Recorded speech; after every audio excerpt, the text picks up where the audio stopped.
देखो क्या मेरा भी ये पुण्य दिवस है। वास्तव में मैं बहुत भाग्यशाली हूँ। मैंने अपने विद्यार्थी जीवन में पढ़ा तो था, लेकिन इस स्थान पर पहली बार मत्था टेकने का मेरे को ईश्वर ने मौका दिया। गुरु तेज बहादुर के बारे में मैं सुना है और किस तरह से उन्होंने साधना यहाँ की है।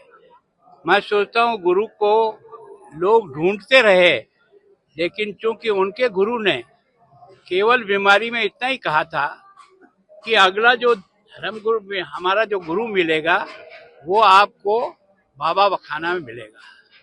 और इसलिए यहाँ कई दूसरी प्रकार के लोग भी गुरु की पदवी लेने के लिए यहाँ आ गए।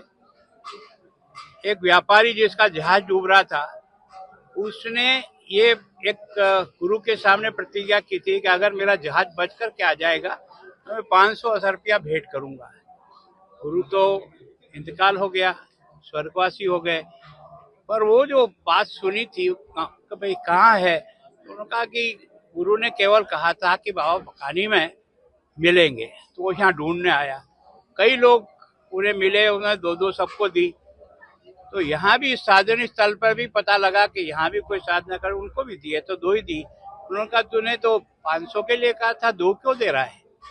तो उसे लगा कि वास्तव में ये अंतर्ज्ञानी है, न तो किसी ने इसके सामने बात की न कुछ नहीं। तो ये साधना का प्रकाप एक प्रभाव था कि जो व्यक्ति सारे राजकाज को छोड़ करके एक सन्यासी जीवन में इस साधना स्थली पर आकर के लंबे वर्षों तक साधना की, और उनको यहाँ से 9वें धर्म गुरु।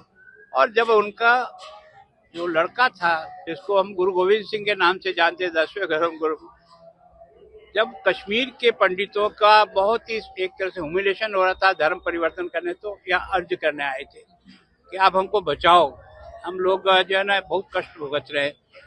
तो स्वाभाविक रूप से उन्होंने कहा भाई कोई न कोई बड़े आदमी का बलिदान चाहिए। तो उस समय गुरु गोविंद सिंह 9 साल के थे। उन्होंने कहा आपसे बड़ा आदमी कौन होगा? बस इतनी सी बात सुन करके उन्होंने जिस प्रकार के चांदनी चौक में उनका बलिदान हुआ, मतीदास का बलिदान हुआ, उनको पहले बलिदान किया ताकि उसके दबाव से भी ये स्वीकार कर ले इस्लाम धर्म।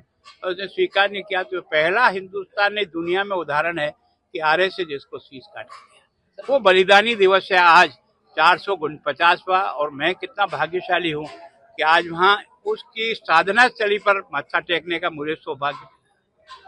सर आज का कैसा अनुभव रहा? आप यहाँ पे पहुंचे, मन को कैसा? देखो मैं सोचता हूँ कि ये ऐसी जगह है जहाँ व्यक्ति को अंतर्मनी होकर के कुछ सोचने के लिए मजबूर करता है कि जिसने सब प्रकार के ऐश्वर्य को छोड़कर साधना के क्षेत्र में आ गया, लेकिन परिस्थितियों ने और गुरु की कृपा के कारण से उनको 9वें गुरु के रूप में स्थापित होने का मौका मिला। और उन्होंने जो अपना परिचय दिया, और गुरु गोविंद सिंह के रूप में उनका जो बच्चा और उनका परिवार ने, चारों बच्चों ने जिस प्रकार का धर्म के नाम पर बलिदान किया, ऐसा दुनिया में अभी तक कोई उदाहरण बना ही नहीं।